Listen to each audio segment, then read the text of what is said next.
Welcome to Life Expressions. I'm your host, Chari Hinete Elon. Here we talk about life and the pursuit of our passion and purpose. I invite you to listen to this conversation as you might just be entertained and find some things interesting and, of course, learn from the tips that my guests will give you. Today is very special as I am going to speak to my former student at University of St. LaSalle, a graduate of Bachelor of Arts, major in Communications from the University of St. LaSalle, class of 2012. A former communications trainer at Pan-Asiatic Solutions for Training and Recruitment, a former sourcing and onboarding officer at Telequest Voice Services. Currently, he's a senior Google Compliance Officer 3 for a Google Certified Publishing Partner company based in Vancouver, Canada, where I am today. He is a certified K-pop and K-drama fan with a following of over 57,000 on Facebook. Considered as an eagle-eyed, he was featured in Metro Style, Preview Magazine Philippines, Pep.ph, PhilNews.ph, etc. for his trending posts on social media. You are living under a rock if you haven't read one of his posts. Notably, his captivating social media presence earned him a pair of luxury sneakers on Philippine national TV, a generous gift from none other than Senator Raffy Tulfo. And of course, my guest is also an events host. I'm very proud of my guest. Please welcome to Life Expressions, Nelson Adrian Remo. Hi, Nelson. Hi, Miss Shari. How are you? I'm good. It's been quite a journey since, yeah. It's been quite a journey Yes. since I graduated from college. And oh my God, how long has it been? 12 years ago? Oh my, yeah. Time flies. Yeah. And Change. yeah, and I think like time really does fly, and sometimes it's hard to believe that how quickly the years have passed. And I can still remember attending your class 12 years ago. And I would just like to put it out there that you've been such a big inspiration for me, not just for me, but for my group of friends and my close friends in college. And I'm proud to say that up to this very day, in all seriousness, I was able to apply everything that I've learned from you. Oh, So I'm wow. very proud to be one of your students. Thank you so much, Nelson. That means a lot to me. You being successful and being admired by a lot of people saying that means a lot. Thank you so much. It further inspires me. But today is all about you. I'm so proud of you. How and you are like, well, I saw a post on LinkedIn, you being a speaker about being a Google compliance officer and giving tips. Tell me about your current job. Well, right now, my role is a senior Google compliance officer at a Google certified publishing company based in Vancouver, Canada. Well, it involves overseeing like websites and mobile apps and like new signups and onboarded websites. So basically, my role is to ensure that these websites and these mobile apps adhere to Google policies and restrictions to ensure that they are compliant and we avoid any site terminations. So that's what I mainly do in my current role. Yeah. Um, Talk to me like a 12 years old who doesn't know about Google restrictions. What are those, Nelson? Okay, so when you want to monetize your site, for example, Google is very particular. They are after brand safety. So let's say, for example, I am an advertiser and my brand is a family brand milk. Of course, I don't want to associate my brand to a content that is not friendly. So let's say, for example, the content, let's say, has sexual content. Let's say the article is about how to improve your sex life. Of course, I don't want my family brand milk to be associated with that kind of content because again it will retain to the minds of the readers or the users. So my role here is to ensure that as much as possible, if you want to monetize your site, we have to inform the publisher that hey, you have to remove this kind of article in order for you to be compliant. Okay, wow, that's very interesting. And you should be very meticulous in giving them these Yes, rules and tips. How do you monitor them? exactly. Exactly. So there's a lot of things that I have to consider because again, they apply because they want to earn more. Because what we have in my current company is what we call Google Ad Exchange. So when we say Google Ad Exchange, it typically generates higher revenue compared to Google AdSense. So I know most people are familiar with Google AdSense. When we say Google AdSense, if you have a YouTube account, for example, and if you want to monetize your content, so you need to have an AdSense account. But for us, we cater to bigger companies, for example, let's say a bank maybe or a TV network, for example, and they want to monetize their website. And because they want to use our Google Ad Exchange, they earn much or they earn more. Let's say Yeah. I can see publishers earning in just one day 8,000 to 10,000 US dollars, up to like $20,000 for like a week, and even 400,000 US dollars in a month. That's around 22 million pesos per month. So as long as you use our Google Ad Exchange, you would be able to get a bigger revenue. Wow, that's amazing. Of course, you wouldn't want to give out your trade secret, but could you just give us a few tips on how to do that? Well, basically, it depends on the niche of the site. But as much as possible to ensure that these websites are compliant, I have to check the site age, for example. Is it like 3 months and at least 3 months old? Because if it's less than 3 months old, it could be rejected by Google for monetization. At the same time, I have to check if it's the content is high value, if it's not replicated, because again, Google is very particular with replicated content. So there are other sites wherein they would copy everything word for word, and just because they added at the bottom source, they feel like it's okay because they cited the source. It's like writing something in college and then adding the source just not to be flagged for replicated content or copying something. But for Google, it's something that they don't allow. They don't tolerate that. Okay. And they sometimes terminate websites because of that kind of doing. Yes, yes. And that is very challenging as well for you to strictly monitor that. But knowing that you have given advice to these companies, can you say like how much have you helped a certain company so far? Like you have earlier said, oh, some companies earn like 22 million pesos a month just because of monetizing their website. Yeah, well, basically, like recently, I had, as what you mentioned, Miss Shari earlier, I conducted a webinar for publishers. Yeah.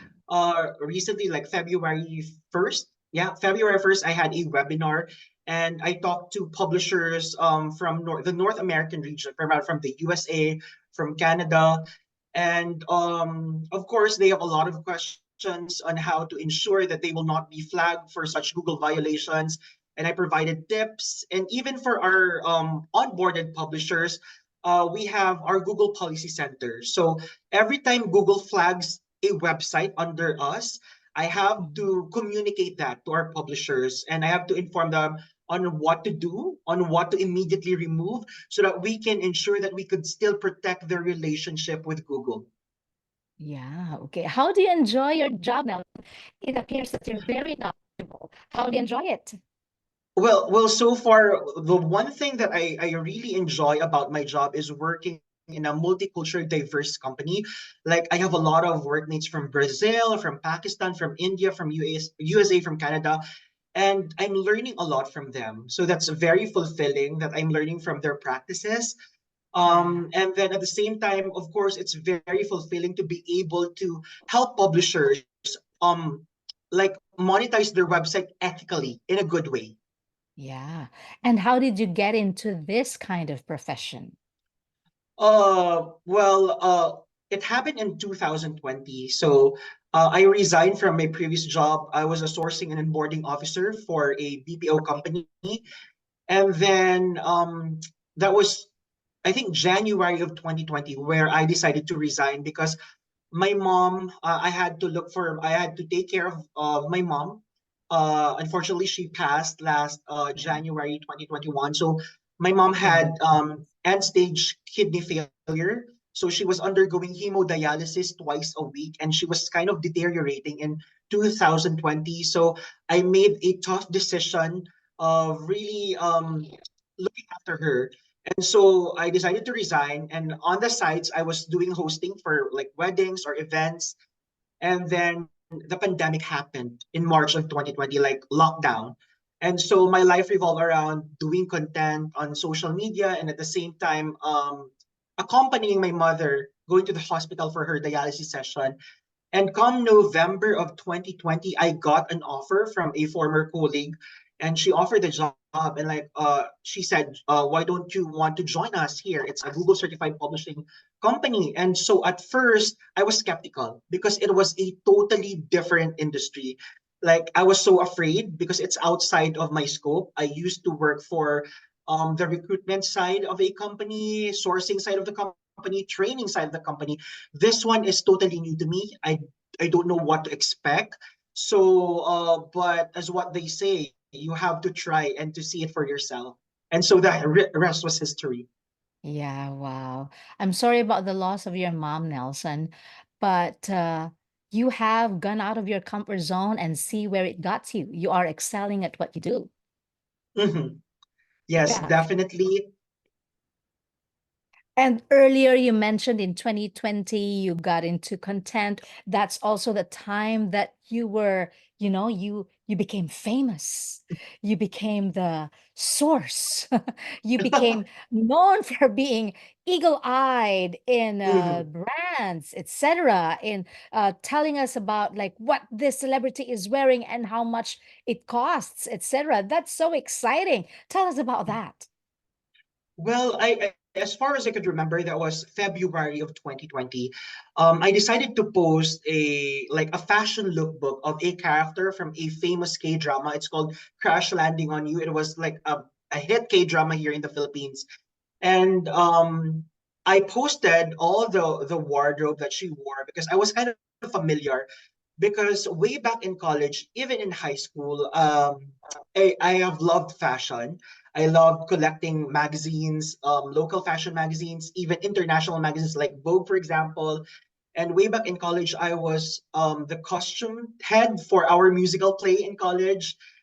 And so people would usually ask me for like recommendations on what to wear. Let's say when my mom was still alive, I was the one deciding on her outfit. Let's say if she wants to attend to a party, for example, I am the one coming up with the clothes that she's gonna wear. Same for my cousins and for my friends. And so I think it's like an innate thing for me that because I'm also highly exposed to the world of fashion. I love watching fashion shows on YouTube, um, and then of course collecting magazines. And so it's easy for me. It was easy for me to identify wardrobes, especially if it was made by an international designer. And so most of those items that she wore on the show were designed by international brands. And so a lot of Filipino followers was so a surprise of the amount of those outfits. Yeah, I'm one of the fans of Crash Landing on You, of the love story of Yoon Bin and Yoon Seri becoming real, Yes. right? And then did you post about what Yoon Seri wore during her wedding and Yes. etc.? I think you did, right? Yeah. Yes, I did. And that was the time where, people were starting to follow me. And then to the point that these people are already reaching out to me via DM, via Messenger. And then to my surprise, these people are from different parts of world. Like we have Filipino people working like OFWs, and they would tell me, I enjoyed reading your post. And it's very like fulfilling for me that I am able to inspire these people because they would tell me that they're tired, but because of my content, they're more happier now. So yeah, it's very fulfilling. Yeah, and you of course enjoyed posting those as well. Like I have seen one of your posts where you acted like as if you were a professor and your online students Yeah. were all these hunks from K-pop, right? How, like, how? with those ideas. They're just so fun. And I when I get to look at your Facebook, I still am entertained looking at those posts. Well, I don't know. Like it's like spur of the moment, Miss Shari. Like sometimes I think of an idea, for example, and then I just do it and post it. Yeah. And I don't care about technically like some content creators, let's be honest, most of the content creators, what they're after is really like the monetary aspect of content creating.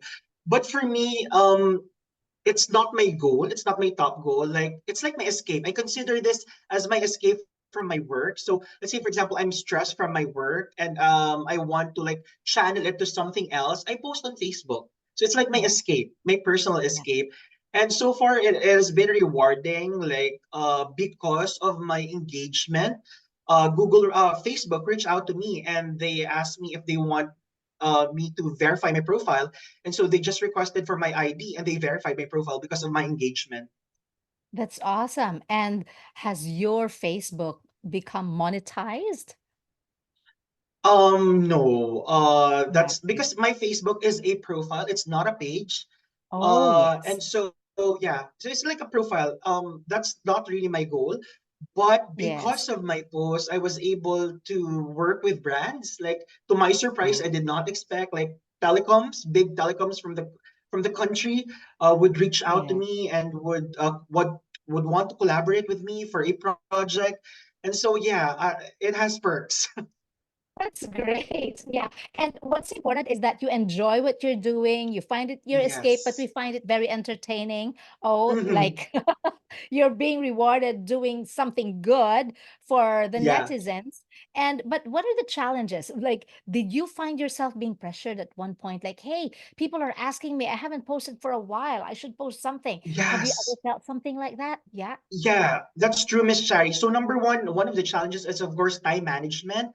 Yeah. Because content creation, it's like it involves numerous tasks, of course, from planning and let's say scripting and shooting and editing. And I know you would really understand, because you're also doing, of course, podcasts. So it really takes time. And of course, managing this task effectively while maintaining a work-life balance can be really demanding. And at the same time, another challenge is, of course, comparison and competition. Like in my case, there's a lot of K-pop and K-drama fans who's also posting content like mine. Mm. But what sets me apart is that people would I have already have this solid loyal followers who would always tell me that they prefer me, like they prefer me other than those other content creators which are also posting about K-drama and K-pop, because they feel like I'm there's like truth in my post, and I'm it's like trustworthy, for example. And so I feel honored to be considered by these people as credible, because me as a responsible content creator, fact checking is very important. And every time I post something, I have to double check before posting it because I don't want to be involved in something, or I don't want to be called out for posting fake news. So it's very Yeah. important for me. Oh, that's great. I think what you have learned in LaSalle in communications has really Yes, influenced how you deal with content creation, which I am truly exactly. proud of. Very good. Kudos to you, Nelson. Thank you, Miss Shari. Yes, yes. But that's true. In all seriousness, that's very good that you fact check and you make sure, okay, this amount is correct. In fact, you were gifted by Senator Rafi Tulfo by a Burberry sneakers when Yeah, about this. Like, wow, amazing yeah, branded sneakers that he was exactly. wearing I did over. not Yeah. expect that. Seriously, because as far as I could remember, I posted that around 8 a.m. in the morning. And then by 9 a.m., it already earned like almost like 1,000 engagement. And so, to my surprise, the staff of Senator Rafi reached out to me via Messenger, and then she said that Senator Rafi wants to talk to you on live TV. And Wow. so I did not know how to react, but it was a fun experience. And the cherry on top was to be gifted with a luxury sneakers. That's my first pair ever. So I was truly grateful for that experience. Yeah, it's nice. So there are really perks in doing content creation. Positive, I might say. I might add Exactly. positive, right? Yeah. So, Yes. Nelson, what are the lessons, if there are, that you have learned in content creation?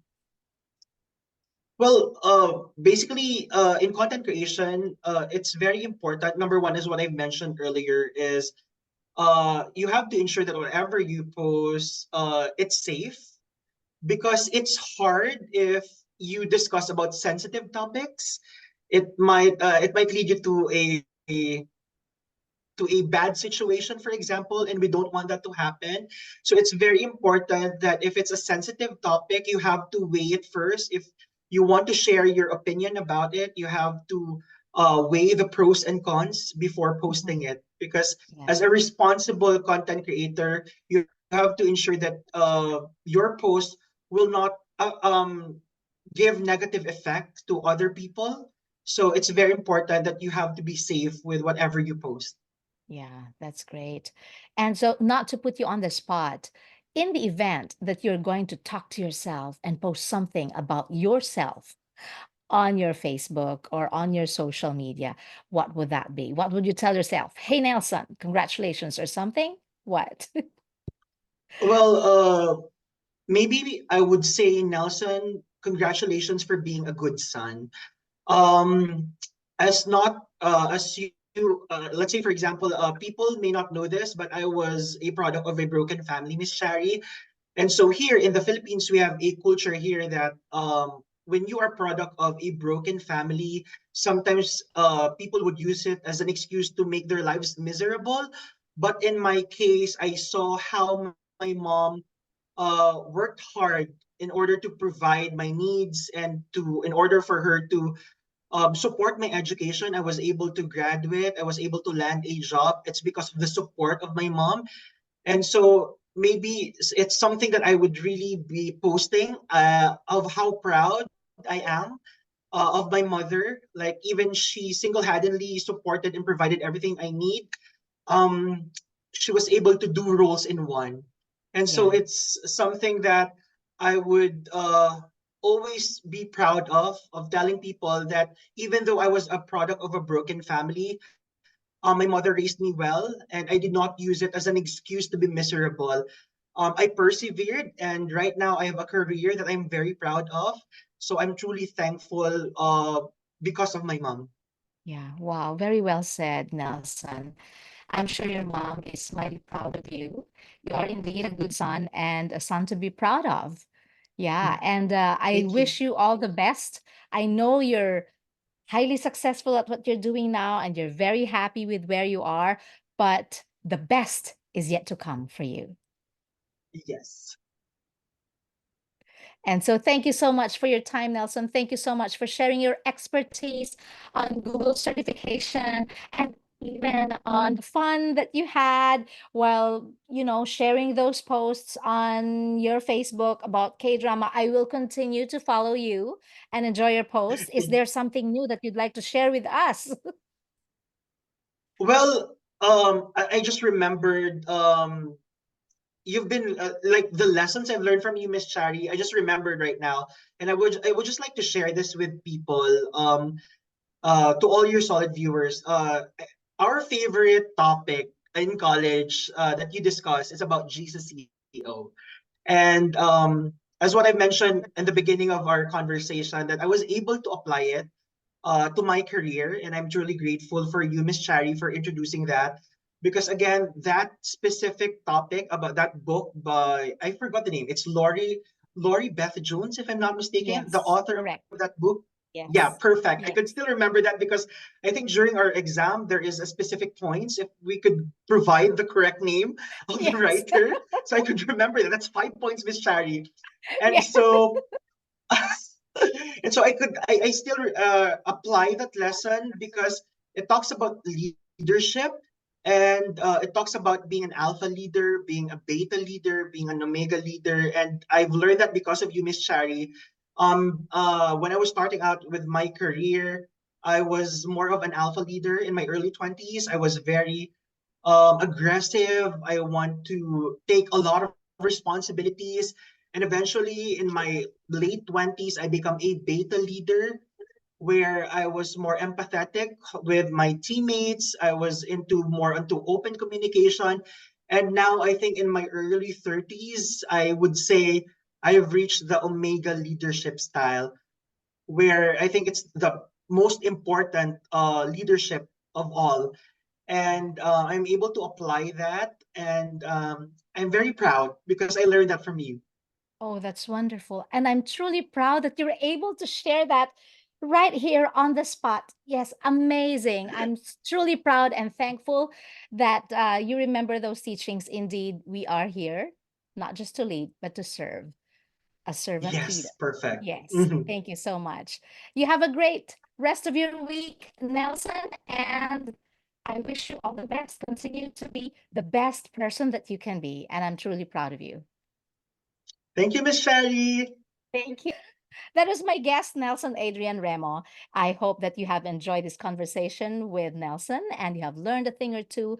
And please don't go anywhere until you have liked, subscribed, and shared this podcast, Life Expressions. I'm your host, Chari Hineta Ilong. Till next time. Thanks once again, Nelson. Thank you. Thanks for listening. If you enjoyed this episode and you'd like to help support the podcast, please share it with others, post about it on social media, or leave a rating and review. To catch all the latest from me, you can follow me on LinkedIn at Shari Hinata Elon.